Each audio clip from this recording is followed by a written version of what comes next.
Hi friends, welcome to English Mithra and welcome to FAQ session. Okay, അപ്പോൾ നമ്മുടെ FAQ സെഷനിൽ നിങ്ങൾ comment സെക്ഷനിൽ ചോദിച്ചിട്ടുള്ള കുറച്ച് ഡൗട്ട്സ് ആണ് നമ്മൾ ഇന്ന് ക്ലിയർ ചെയ്യാൻ പോകുന്നത്. അപ്പോൾ നമുക്ക് നോക്കാം. Okay, first question. Let's bargain. ഇങ്ങനെ പറയോ? ഇങ്ങനെ പറയുന്നത് ശരിയാണോ? നമ്മൾ ലെറ്റ്സിൻ്റെ ഒരു വീഡിയോ ചെയ്യായിരുന്നു. നമുക്ക് പോകാം, നമുക്ക് കാണാം, ലെറ്റ്സ് സീ, ലെറ്റ്സ് ഗോ, അതിൻ്റെ ഡൗട്ടായിട്ട് ചോദിച്ചിട്ടുള്ള ലെറ്റ്സ് ബാർഗെയിൻ ഇസ് കറക്റ്റ്. എന്തെങ്കിലും ഒരു കാര്യം നമുക്ക് ചെയ്യാം എന്നുള്ള അർത്ഥത്തിൽ വരുമ്പോഴാണ് നമ്മൾ ലെറ്റ്സ് എന്നും പിന്നെ അടുത്ത വേർബ് ഫോമും യൂസ് ചെയ്യുന്നത്. Bargain is not a very commonly used word, right? So bargain means to പേശുക, like വില പേശുക എന്നുള്ള അർത്ഥത്തിലാണ് ബാർഗെയിൻ എന്ന വാക്ക് നമ്മൾ യൂസ് ചെയ്യുന്നത്. ഒരു സാധനം വാങ്ങിക്കാൻ പോകുമ്പോ ഇപ്പൊ ഞങ്ങൾ let's bargain for that particular dress അങ്ങനെ. Alright, second question. Just now, ഇപ്പോൾ എന്ന് പറയുമോ? Just now ഇപ്പോഴല്ല, now ആണ് ഇപ്പോൾ. Okay, just now is like നമ്മളതൊന്ന് എക്സ്പ്രസീവ് ആയിട്ട് പറയാൻ തൊട്ടടുത്ത് എന്നുള്ള അർത്ഥത്തിൽ തൊട്ട് മുമ്പേ I reached just now, ഞാൻ ഇപ്പൊ എത്തിയിട്ടുള്ളൂ പറയില്ലേ. ഇംഗ്ലീഷ് പ്രോപ്പർ ഇംഗ്ലീഷിൽ നമ്മൾ പറയുകയാണെങ്കിൽ നൗ ആണ് ഇപ്പോൾ എന്നുള്ള അർത്ഥത്തിൽ. Just now is just to show the just to highlight the now അത്രയേ ഉള്ളൂ. Alright, so third question. നാളെ നീ പോകുന്നുണ്ടോ? Okay, ഇതിന് do you go tomorrow പറയോ, have you go tomorrow പറയോ, are you going tomorrow പറയോ, ഇതിലേതാണ് ശരി? Do you go tomorrow തെറ്റാണ്, have you go tomorrow തെറ്റാണ്, are you going tomorrow, are you going today, are you going to leave today എന്നൊക്കെ ഞാൻ കേട്ടിട്ടുണ്ട്. പക്ഷേ നമ്മളിപ്പോൾ ഞാൻ ശരിയാണെന്ന് പറയുകയാണെങ്കിൽ ഗ്രാമാറ്റിക്കലി നോക്കുമ്പോൾ it's not right. Because are you going അല്ലെങ്കിൽ ആർ യു ഡൂയിങ് സംതിങ് എന്ന് നമ്മൾ യൂസ് ചെയ്യുന്നത് ആക്ച്വലി പ്രസൻറ്റ് കണ്ടിന്യൂസ് ടെൻസ് ആണ്. പിന്നെ വി യൂസ് ഈ വില്ലിന് പകരം നമ്മൾ is going to, like for example he will study tomorrow എന്ന് പറയുന്നതിന് പകരം he is going to study tomorrow എന്ന് പറയാം. ഓക്കെ, അങ്ങനെ പറയാം. പക്ഷെ അങ്ങനെയാണെങ്കിലും are you going to go tomorrow എന്ന് വരും, are you going to go tomorrow അങ്ങനെ വരും. ആ ഗോയിങ് ടു എന്നുള്ളത് വില്ലിന് പകരം യൂസ് ചെയ്യുന്നതാണ്. അത് കഴിഞ്ഞിട്ട് വീണ്ടും നമ്മൾ മെയിൻ വെർബ് കൊടുക്കണം. So the correct translation would be will you go tomorrow, അതായിരിക്കും. Or else if you really want to use are you going to go tomorrow? Okay. അല്ലെങ്കിൽ I going to leave tomorrow, that would also be good. ഇനി അടുത്തത് ma'am or madam എന്നാണോ higher പൊസിഷനുള്ള ആളെ address ചെയ്യേണ്ടത്?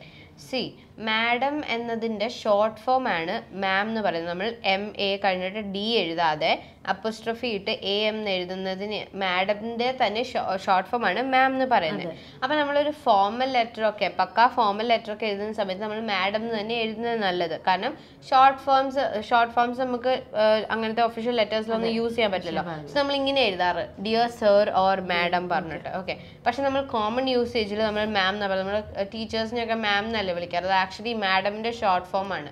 അപ്പം കൂടുതലും അംഗീകരിച്ചിരിക്കുന്നത്, ഐ മീൻ നമ്മൾ സ്പോക്കൺ ഇംഗ്ലീഷിലൊക്കെ എസ്പെഷ്യലി യൂസ് ചെയ്യുന്നത് മാം എന്നാണ്. നമ്മൾ ടീച്ചേഴ്സിനെ പറ്റി മാഡം എന്ന് വിളിക്കുന്ന ഒരു പഴയ ഒരു ഇതാണ്. മാഡം ഇസ് ലൈക്ക് എന്താ ഭയങ്കര നോബിൾ ആയിട്ടുള്ള, like madam president, madam mayor, madam chief minister. Like ഇപ്പം നമ്മുടെ ഹെൽത്ത് മിനിസ്റ്റർ സ്ത്രീയാണല്ലോ. അപ്പോൾ അത് ഫോർമലി പുറത്ത് പോകുമ്പോൾ അഡ്രസ്സ് ചെയ്യുമ്പോൾ മാഡം ഹെൽത്ത് മിനിസ്റ്റർ എന്നായിരിക്കും പറയുന്നത്. So then they use madam. Otherwise ma'am എന്നാണ് സ്പോക്കൺ ഇംഗ്ലീഷിൽ പറയാം. ബട്ട് ഫോർമൽ ലെറ്റേഴ്സിൽ madam is a French word. Madame would mean someone who is already married. അല്ലേ? Oh yeah. Yes. Oh my god. അതാണ് പിന്നെ മദാമയായത്. First it was mother. Oh, I still remember this. Mademoiselle, when it's mademoiselle, it is miss. When it's madame, it's Mrs. Yes, French. Okay. All right. ഇനി പൊട്ടിച്ചിരിക്കുക, പൊട്ടിക്കരയുക. പൊട്ടിച്ചിരിക്കാന്ന് പറയുമ്പോൾ laugh out loud എന്ന് പറയാം. പൊട്ടിക്കരയാന്ന് പറയുമ്പോൾ cry out loud എന്ന് പറയാം. Out loud. Laugh out loud ആണ് ലോൽ. LOL. Okay, ശരി. ഞാൻ ഇന്ന് എവിടെ പോകും എന്നാണോ ഇന്ന് എവിടെ പോകും എന്നാണോ പുള്ളി ഉദ്ദേശിച്ചത് എനിക്ക് മനസ്സിലായില്ല. ഇംഗ്ലീഷിലായിരുന്നു എഴുതിയിരുന്നത്. മീൻസ് ഇംഗ്ലീഷിൽ ടൈപ്പ് ചെയ്തു മലയാളം. ഇന്ന് എവിടെ പോകും എന്നാണെങ്കിൽ എന്താണ് പറയാ? Where shall I go today? ഇന്ന് ഇവിടെ പോകും എന്നാണെങ്കിലോ I'll go here today. I'll go to this particular place today എന്ന് പറയാം. ഇനി നമുക്ക് ഇഷ്ടപ്പെട്ട കാര്യങ്ങൾ എങ്ങനെ ഇംഗ്ലീഷിൽ പറയാം? നമുക്ക് ഇഷ്ടപ്പെട്ട കാര്യങ്ങൾ എന്താണ് പുള്ളി ഉദ്ദേശിച്ചത് എനിക്ക് മനസ്സിലായില്ല. Context is unknown. ഇപ്പം എനിക്ക് എൻ്റെ ഫേവറേറ്റ് ബുക്ക് ഇതാണെന്ന് പറഞ്ഞിട്ട് മൈ ഫേവറേറ്റ് ബുക്ക് ഈസ്, അല്ലെങ്കിൽ മൈ ഫേവറേറ്റ് ഫുഡ് ഈസ്, അല്ലെങ്കിൽ എനിക്ക് ചെയ്യാൻ ഇഷ്ടമുള്ള ഒരു കാര്യം I love to read books, I love to dance, I love to watch movies. അപ്പോൾ അങ്ങനെ പറയാം. So depending on the context, favorite I love to, I'm really into, I really like to, അതൊക്കെ നിങ്ങൾക്ക് മാറി മാറി യൂസ് ചെയ്യാം. കുറച്ചും കൂടി ക്ലാരിറ്റി ഉള്ള ക്വസ്റ്റൻ ആയിരുന്നെങ്കിൽ നമ്മൾ കറക്റ്റ് ആയിട്ട് പറയാമായിരുന്നു. അപ്പോൾ നമുക്ക് ജനറൽ ആയിട്ടുള്ള സാധനമാണ് പറഞ്ഞത്. എന്തായാലും ഇഷ്ടപ്പെട്ട കാര്യങ്ങളെ പറ്റി പറയാൻ പറ്റുന്ന കുറച്ച് സാധനം ബേസിക് ഉള്ള സാധനങ്ങൾ.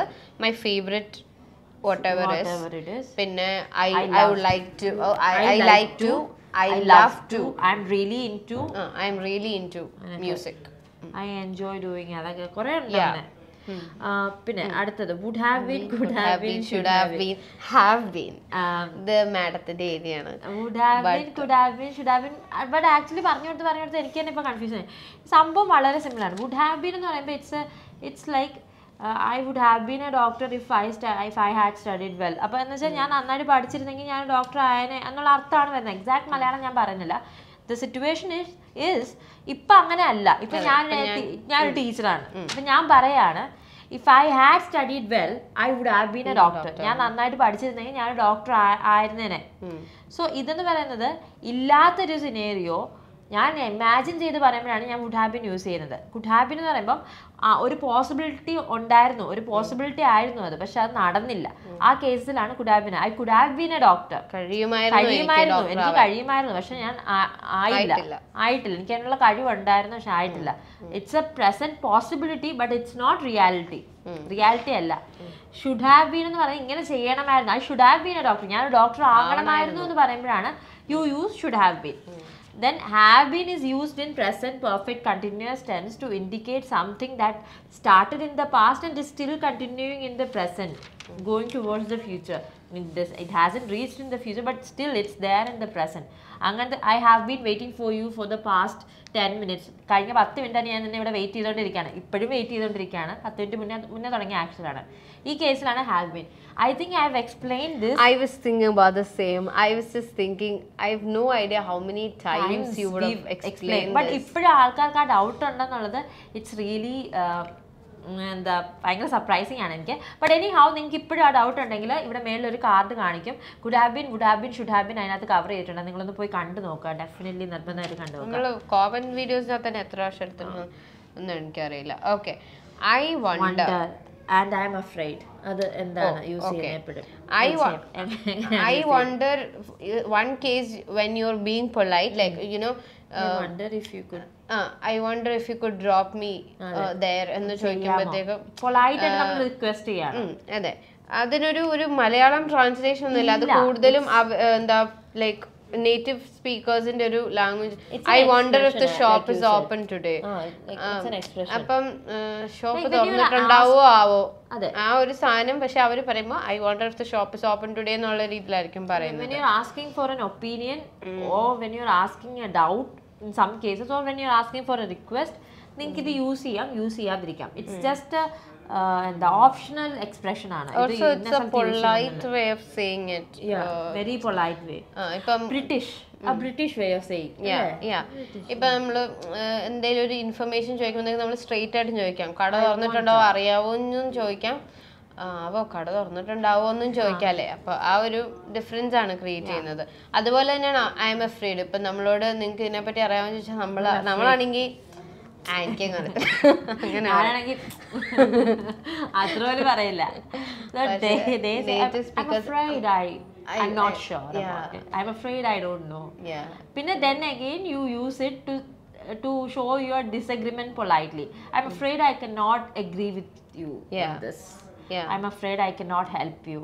Like to എന്താ നോ പറയാനായിട്ടുള്ള ഒരു again the polite way of doing it. കാരണം നമ്മളാണെങ്കിൽ ഞാൻ സമ്മതിക്കത്തില്ല അങ്ങനെയൊക്കെ അല്ലേ പറയുക. I cannot let you go now. ഞാൻ ഇന്ന് വീട്ടിൽ പോയിക്കോട്ടെ എന്ന് അക്സ എൻ്റെ അടുത്തൊന്ന് പെർമിഷൻ ചെയ്യുമ്പോൾ ഞാൻ പറയും, sorry Aqsa, I M afraid I can't let you go now. Still it's office hours എന്ന് പറയാം. അപ്പോൾ അങ്ങനെ യൂസ് ചെയ്യാൻ പറ്റുന്ന ഒരു ഫ്രേസ് ആണ്. പിന്നെ ഇത് സംബടി ഇത് ആർക്കും ടെക്സ്റ്റ് ചെയ്യാൻ വേണ്ടിയിട്ട് അയച്ചാണെന്ന് എനിക്ക് തോന്നുന്നത്. I am not judging, but I feel that. കാരണം ഈ ഒരു യൂസർ നെയിമിൽ നിന്ന് വരുന്ന ഡൗട്ട്സ് ഒക്കെ ഇങ്ങനത്തെ ഡൗട്ട്സ് ആണ്. എനിക്ക് കാണാതിരിക്കാൻ കഴിയുന്നില്ല. I read it as Kandari. Okay, anyway. I can't help wanting to see you. I can't help wanting to see That's you. a good line. Okay, you say though. കൊള്ളാം, എന്തായാലും നല്ല വഴിയാണ്. Okay guys, so that's that. നമ്മൾ ഇന്ന് cover ചെയ്ത portion എന്ന് പറയുന്നത് നിങ്ങൾ കോമൻറ്റ് സെക്ഷനിൽ ചോദിച്ചിട്ടുള്ള ഡൗട്ട്സ് ആണ്. So if you have wonderful doubts like this, please do share it. അപ്പോൾ എല്ലാവർക്കും അത് യൂസ്ഫുൾ ആയിരിക്കും. ഒരാൾ ചോദിക്കുന്ന അതേ സംശയം തന്നെ പല ആൾക്കാർക്കും ഉണ്ടായിരിക്കും. അപ്പോൾ നമുക്ക് എല്ലാം കവർ ചെയ്യാൻ പറ്റും. പിന്നെ നിങ്ങൾക്ക് എന്തെങ്കിലും ഡൗട്ട്സ് ഉണ്ടെങ്കിൽ കോമൻറ്റ് സെക്ഷനിൽ പോസ്റ്റ് ചെയ്യാം കേട്ടോ. ഇപ്പോൾ ഈ പറഞ്ഞതിൽ എന്തെങ്കിലും സംശയങ്ങളുണ്ടെങ്കിൽ, ലൈക്ക് ലെറ്റ്സ് ബാർഗെയിൻ ചോദിച്ചതുപോലെ എന്തെങ്കിലും ഡൗട്ട്സ് ഉണ്ടെങ്കിൽ യു കൻ ആസ്ക്. ആൻഡ് നിങ്ങൾക്ക് ഞങ്ങളുടെ സ്പോക്കൺ ഇംഗ്ലീഷ് കോഴ്സിനെ കുറിച്ചിട്ട് കൂടുതൽ ഡീറ്റെയിൽസ് അറിയാൻ വേണ്ടിയിട്ടും അഡ്മിഷൻ എടുക്കാൻ വേണ്ടിയിട്ടും താഴെ ഞാൻ ലിങ്ക് കൊടുത്തിട്ടുണ്ട് ഡിസ്ക്രിപ്ഷനിൽ. അതിൽ ക്ലിക്ക് ചെയ്യുക, ഡീറ്റെയിൽസ് കളക്ട് ചെയ്യുക. നിങ്ങൾക്ക് ആപ്റ്റ് ആയിട്ടുള്ള ഒരു കോഴ്സ് ആണെന്ന് തോന്നുകയാണെങ്കിൽ മാത്രം അഡ്മിഷൻ എടുക്കുക. അപ്പോൾ മറ്റൊരു ഇൻട്രസ്റ്റിംഗ് വീഡിയോയിൽ കാണുന്നത് വരെ, this is Akshay Abraham and Revati Krishnan signing off from English Mithra. Thank you and have a great day. Bye. English Mitra WhatsApp വഴി നൈസായി ഇംഗ്ലീഷ് പഠിക്കാം. ഇഷ്ടമുള്ള സമയത്ത് ഏതു പ്രായത്തിലും കട്ട സപ്പോർട്ടുമായി പേഴ്സണൽ ട്രെയിനർ, 1-to-1 ട്രെയിനിങ്. തിരഞ്ഞെടുക്കാൻ ബേസിക്, ഇന്റർമീഡിയറ്റ്, അഡ്വാൻസ്ഡ് എന്നീ ഓപ്ഷനുകൾ. നിങ്ങൾക്കും പഠിക്കേണ്ടേ? ഉടൻ കോൺടാക്ട് ചെയ്തോളൂ ഇംഗ്ലീഷ് മിത്ര.